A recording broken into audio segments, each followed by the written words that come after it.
Hi everyone, welcome to Made by Tristine.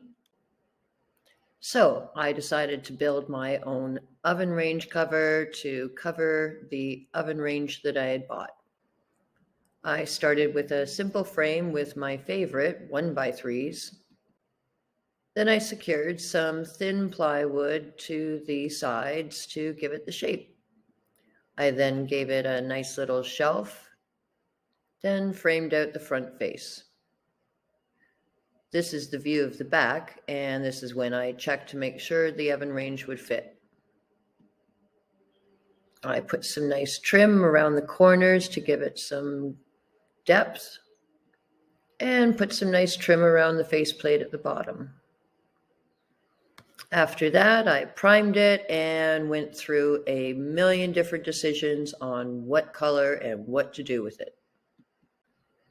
This is what I finally decided. I'm going to epoxy my oven range.